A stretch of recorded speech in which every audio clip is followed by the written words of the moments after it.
came and picked your ass up, right? They came and got Big Useless, right? And then, they rolled on me. Not more than 24 hours after this admission from Loose Cannon, he was arrested alongside Bricc Baby. It was history repeating itself again, the pair getting arrested almost immediately on the same day. But admitting to arrest wasn't the error, as Bricc Baby had given up details about his life of crime in the past. The error was admitting to being paid to attack Cannon, proving that they were in a mafia-like organization. Basically, when I called, I seen the play, but he know what I'm on. You get what I'm saying? Right. Because we argued, I think, when he said I'm about to get ordered up. With this and many more on his sheets, it's likely goodbye forever as Bricc Baby faces decades behind bars of sentence. Bricc Baby facing life in prison. On Wednesday, March 19th, 2025, a post was shared to No Jumper LA on Instagram, where Bricc Baby serves as a host, noting that the rapper had been taken into custody by law enforcement officials. According to reports, Bricc Baby was arrested alongside his No Jumper co-host Loose Cannon, as well as several other alleged members of the Rolling 60s neighborhood Crips, in what authorities have dubbed Operation Drawdown. The Instagram post featured a picture of Loose Cannon, Bricc Baby, and the alleged leader of the gang, Eugene Henley Jr., aka Big U. It also included a picture that showed the headshots of several other alleged gang members that had either been arrested or still on the loose. The caption read, #NoJumper host #Bricc Baby was arrested alongside #Loose Cannon, #Big U, and other alleged members of the Rolling 60s neighborhood CRPs in a South Los Angeles gang takedown, dubbed Operation Drawdown, led by the U.S. Attorney's Office. The arrests of Bricc Baby and the other alleged gang members stemmed from a criminal complaint filed against the Big U enterprise by Special FBI agent Andrew Russo. According to the court documents, the Big U enterprise maintained a stronghold on Los Angeles through violence, fear, and intimidation. The group used the stature and connections of their owner, Big U, to run an extortion racket throughout LA for several years. While multiple arrests were made on Wednesday, it was reported that Big U was still at large and was being sought by authorities. Meanwhile, Bricc, Cannon, and at least 15 others have already been charged with various federal crimes, including drug trafficking,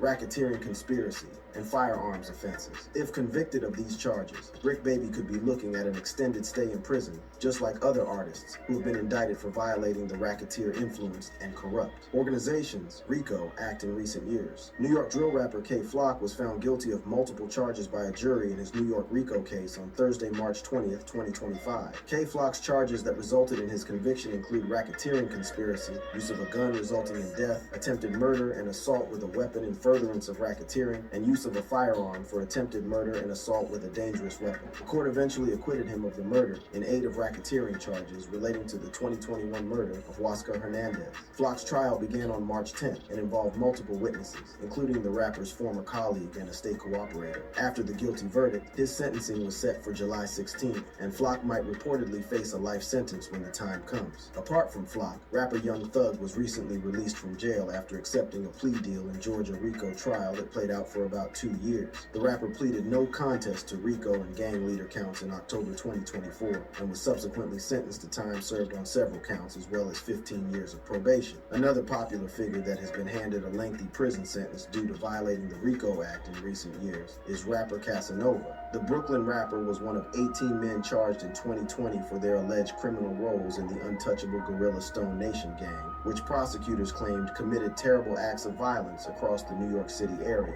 In 2022, he pleaded guilty to one charge under the RICO Act, as well as a charge of conspiracy to distribute over 100 kilograms of marijuana. Despite denouncing the gang in the days leading up to his sentencing, a New York judge sentenced him to 15 years in jail on June 27, 2023. Over the last decade, several other artists have had to deal with RICO cases, including Fetty Wap, Gunna, YFN Lucci, Budrich Pablo Juan, Sue Surf, and OMB Bloodbath. While some of these cases are still in court, others have been concluded with the rappers getting slapped with lengthy prison sentences. However, all these cases have now been pushed to the background, as the last few days have seen the internet go wild with various conspiracy theories and rumors relating to Bricc Baby's arrest. Underneath the post shared by No Jumper LA announcing Bricc Baby's arrest, several fans took to the comments section to speculate about Adam 22's involvement, given that Bricc Baby was a co-host on his podcast. One person wrote, "Adam profits from getting black people to speak on their gang politics, and that's why they got arrested. He better be paying everybody's bail." Another user commented, "You the one really the Fed, Mr. Adam." A third person added, "Adam 22 rubbing his hands like Birdman right now." A fourth person didn't mince words and called out Adam22 directly when they said Adam's fault. On March 20th, Adam22 took to his Instagram story to respond to all the speculation regarding his connection to Bricc Baby's arrest. In the video, Adam22 slammed his accusers before reminding them of how his podcast had helped many people get off the streets and make legal money. He said, put people in position, put them on the podcast, give them jobs, help them make legal money.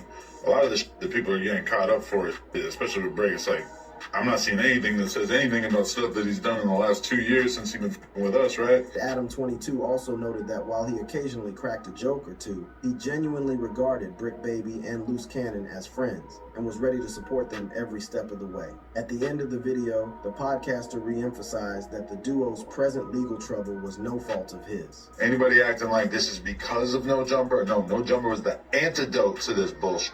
The video has since gone viral on the social media platform, garnering over 250,000 views within hours of being uploaded. The video was reshared on X, and it quickly attracted several comments from X users. Despite Adam22's detailed rebuttal, most of the commenters remained adamant that the podcaster was largely to blame for Bricc Baby and Loose Cannon's arrest. One of the standout comments read, "You employ people, Adam, and they snitch on themselves on No Jumper. That's the reason No Jumper name is coming up." This comment seemingly opened up the floodgates as other netizens continued to speculate that Adam22 was in some way linked to Bricc Baby's arrest. One person said, "You put people in position to make an embarrassment of themselves and get indicted. Yes, you certainly put people in position, LOL." Another user didn't mince words as they took Adam22 to the cleaners. They wrote, "This is the worst kind of person. Someone who encourages you to make a fool of yourself. Someone who encourages drama. Someone who bastardizes street culture when ain't from it. And then when it goes wrong, how dare you blame him? Typical clown from a typical clown." Amidst the brutal takedown of Adam22 and his No Jumper podcast, some fans saw things from a different perspective and noted that the arrests were a result of the carelessness of the culprits, who weren't smart enough to watch what they let out on camera. One particular ex-user replied, "If you dumb enough to go on these shows and run your mouth crazy, then do you expect? I never understood these dudes." While Adam22's No Jumper podcast may have provided a platform for Bricc Baby to talk about his gang affiliations, there's no doubt that the rapper really enjoyed giving lowdowns on his past criminal activities. Despite clear warnings from fans that his confessions would eventually get him locked up, Bricc Baby continued to appear on various podcasts, unraveling the mysteries of some criminal activities linked to the years he was deeply immersed in gang activity. Bricc Baby was addicted to gang life. There are few people in the rap industry that proudly wear their gang affiliation and past crimes life like a badge as much as Bricc Baby does in his interviews, whether it's on No Jumper or other podcasts. Although Bricc Baby would like fans to believe that he left that life behind a long time ago, it doesn't take too much to see that he's much too addicted to the gang life to leave it all behind completely. And if his recent arrest is anything to go by, then it explains why he got so much joy talking about his gang association and past crimes week in, week out on the No Jumper podcast, despite the clear risks that such confessions posed. The fact was that he simply enjoyed this aspect of his life and got off talking about it. Bricc Baby himself has previously confessed about how as a child he always dreamed about gang life and planned on going to jail just like his parents because he felt it was really cool. Although Bricc Baby's parents weren't really deep into gang activity, they were successful drug dealers who made quite a lot of money, and this sort of got Bricc Baby to fall in love with a life of crime. Bricc Baby has never hidden the fact that his parents were big-time criminals, and during a September 2024 interview on Vlad TV, he provided more details about their criminal enterprise. He said, "Fresh out of high school, I feel like she started with fraud.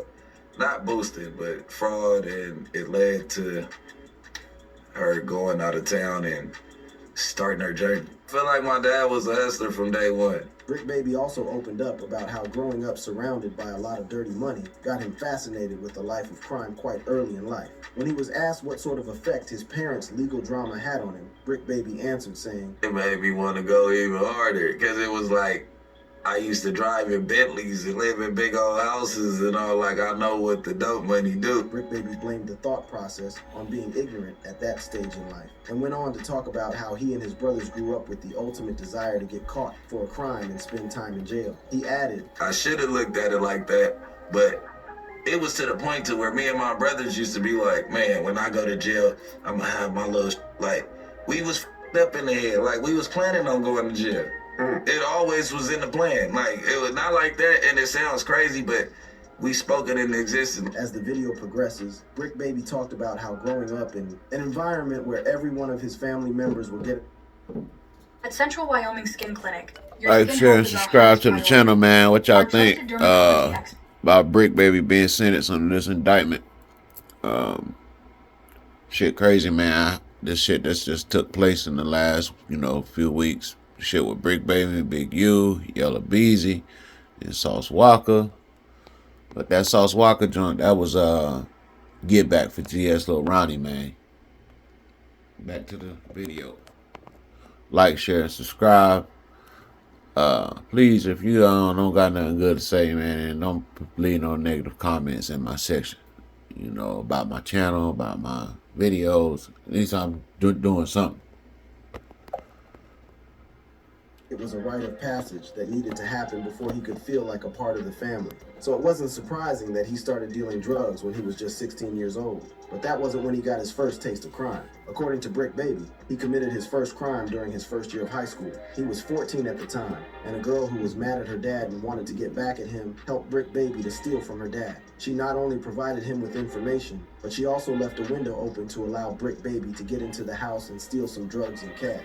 In the end, he made off with about 30 pounds of brick weed and $9,000 in cash. This inevitably set Bricc Baby on a path of crime, and by the time he was 16, he had started dealing drugs and getting involved in gang activity. Although Bricc Baby insists that his parents weren't gangbangers, he forged his own path into gang life due to his rebellious nature, which constantly got him into trouble on the streets. At some point, he came to the realization that he would need some protection if he wanted to continue rolling out in the streets. While recounting how he became a Rolling 60s neighborhood Crips gang member, Bricc Baby said, And then it started dawning on me like, you right, I don't got no backbone over here. I ain't tripping, but you know what I'm saying?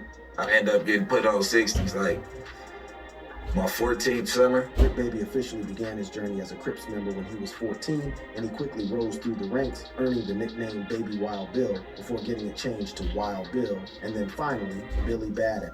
As time progressed, Bricc Baby would eventually meet with Big U around 2007, and that was when he really became deeply involved in the inner politics and criminal activities of the Crips gang. Since then, Bricc Baby has been in and out of prison for various offenses, including 4 felonies, but he never really did a stretch of time in jail. The fact that he has 4 felonies listed on his records and hasn't done more than 4 years in jail has raised suspicions from various quarters, with YouTube channel Swamp Stories labeling Bricc Baby a snitch. The faceless account questioned how it was possible that Bricc Baby had 4 felonies and had never done any jail time. When the question was posed to Bricc Baby during a January 2025 interview on Vlad TV, he answered saying, I done did 7-8 years in jail. What the f is he talking about? Yeah, I just got sentenced to 7 years. COVID let me out of jail early. I was supposed to do 7 years, though. I just ended up getting out and fuck. Bricc Baby went on to reveal that he has been able to avoid jail time because he spends a lot of money hiring high-powered lawyers that help him beat so many of the cases brought against him. Back in November 2024, WAC 100 also claimed that Bricc Baby was a federal informant and insisted that he would be exposed soon. This was about the same time that speculations about Bricc Baby's involvement in the Lil Durk murder for hire case were making the rounds online. According to netizens, Bricc Baby was the one that gave Lil Durk the location on Quando Rondo, which inevitably led to the August 19, 2022 shooting that claimed the life of Rondo's cousin, Lil Powell. While there have been no concrete evidence to prove his involvement, fans have continued to run with the rumors due to Bricc Baby's gang affiliations and the fact that he and Durk share connections in the industry, particularly in circles that overlap with other rappers that have been involved in or influenced by violence or gang culture. But while Bricc Baby's involvement in the murder for hire case is far from exposed, his recent arrest alongside several others has exposed some heinous crimes that have been tied to the Rolling 60s neighborhood Crips under the stewardship of Big U. What is Operation Drawdown? It is no news that the No Jumper talk show host Bricc Baby was arrested on Wednesday, but he isn't about to go down alone. The law enforcement officials have established that he is a part of a whole mafia-like group. In fact, his arrest was initiated as part of the Operation Drawdown that targeted the Big U enterprise and its collaboration with the Rolling 60s gang.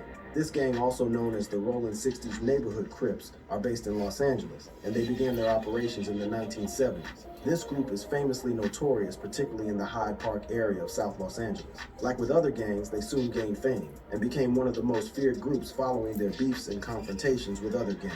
One of the gang's unforgettable moments that left them as the most revered groups was their fights with rival group, the 8 Trey Gangster Crips. After many years in operation, the Operation Drawdown finally closed in on the group. While focused on the Big U enterprise, run by producer and rapper Big U. Following investigations that showed the magnitude of their criminal activities, the authorities tagged them as a mafia-like enterprise. The Los Angeles police was successful in arresting its members, including Bricc Baby.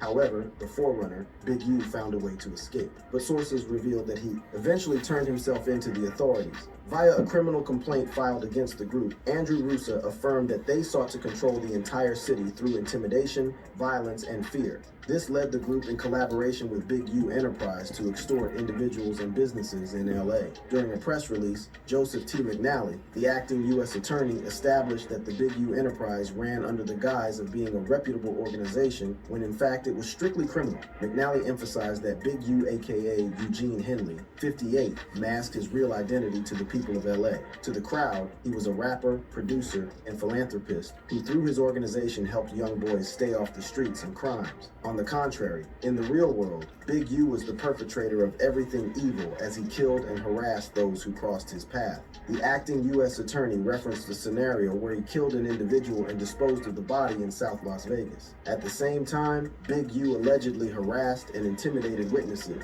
The facts alleged in the complaint paint a very different picture. It is one of a murderer, a thief, a liar, and a cheat, and the criminals that enabled him. For example, Mr. Henley engaged in a murder of a musician signed to his label in 2021 and dumped the victim's body. The 2021 murder happened in January, and per court documents, the victim's name was R.W., who was an aspiring musician. He had newly been signed to the Unique Music joint owned by Big U, and Bear Claw, aka Mark Martin, 50, who ran the enterprise as well. Prior to the murder, Big U and Unique Music paid off the victim's travel fee to record music at a music studio owned by a Grammy Award-winning music producer. However, R.W. refused to record at the Fixed Rare and rather resorted to making a diss song about Big U, which triggered his boss to confront him in Las Vegas. Allegedly, Big U decided to settle the discord by driving his victim to north of Las Vegas, where he put a bullet through his head. Once the killing was completed, he dragged the victim's dead body off Interstate 15 into the desert and disposed of it in a ditch. Big U then flew out of the city with his company, Sylvester Robinson, who is also in police custody. Once he returned to Los Angeles, Big U ordered studio workers to exit the building while Robinson allegedly took care of the security footage to cover their tracks. The big boss later warned the witnesses not to say a word to the police about R.W.S. murder. On top of that, Big U attempted to steal from the government by fraudulently obtaining COVID relief funds through his business. He falsely stated that his music label made a $200,000 profit in 2019 and had operated at a loss. As such, it was entitled to government assistance. Without mincing words, McNally added, Finally, Mr. Henley is accused of embezzling donations made by celebrities, professional athletes, and businesses to his charity, Developing Options, which, as I said, purports to give South LA at-risk youth alternatives to gang violence, drugs, and other criminal activity. Through his charity organization, Developing Options, a Hyde Park nonprofit, Big U masked his crimes and evaded investigation from law enforcement. According to the complaint, Big U's nonprofit, Developing Options, is heavily funded through the City of Los Angeles' mayor's office through the Gang Reduction Youth Development GRID Foundation, portions of which receive federal funding, but also receives donations from prominent sources, including NBA players. Now that he has been caught, he and his co-conspirators face a total of 20 years behind bars if found guilty. McNally ended the press conference by extending a Heart PD gratitude to investigators, including the law enforcement partners, the Los Angeles Metropolitan Gang Task Force, FBI agents, LAPD officers, IRS Criminal Investigation, U.S. Department of Justice, Inspector General's Office, Los Angeles Police Department, and so on. This goes to show that the Operation Drawdown was largely successful due to the collaborative and extensive efforts of these groups. McNally concluded by assuring Los Angeles residents that their communities were safer with these alleged criminals in jail. The assistant director in charge of the FBI's Los Angeles field office, Akil Davis, also had a few things to say following the unsealing of the indictment against the Big U enterprise. According to Davis, the lead defendant and others in this case have for too long gotten away with violent acts and stealing money from taxpayers and well-intentioned donors, whether they use intimidation tactics or wield influence as purportedly rehabilitated original gangsters. This investigation has been ongoing for 4 years. According to Davis, this has intensified the commitment of the law enforcement in rooting out criminal activities on the streets of Los Angeles. So far, the authorities were able to apprehend 10 members of the Rolling 60s and Associates who have since been charged charged with different crimes. This ranges from drug trafficking, racketeering conspiracy, murder, and firearms offenses. Shockingly, just a day before getting picked up by the police, No Jumper co-host Bricc Baby went up against Loose Cannon about getting arrested. The pair talked about when they were picked up by the cops a few years back. It was almost as if they knew what was coming. Bricc Baby was the first to ask Loose Cannon about his experience with the feds, as he claimed he had been arrested 2 times. In his defense, Cannon explained that Bricc Baby already knew the answer to the question he was asking. He goes, The same time they came and picked your ass up, right?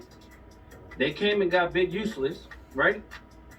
And then, they rolled on me. Following Bricc Baby's denial, Cannon went off on him, maintaining that he was faking being oblivious. Next, Cannon recounted a scenario that happened years ago. According to him, some people wanted Bricc Baby to get their possession from him. But instead of going along with the plan, Bricc Baby immediately called up Cannon to inform him that he was going to be attacked. This was when they got to know each other and has since maintained a cordial bond. Regardless of what appeared to be reminiscence of friendship and loyalty, some fans believe that Bricc Baby and Cannon simply gave themselves away with this interview. One person quipped, "They just gave themselves away." Another added, "Too much internet talk." While fans are unwilling to accept that this interview was only the icing on the cake, it is very evident that following thorough investigation, the police were able to get substantial proof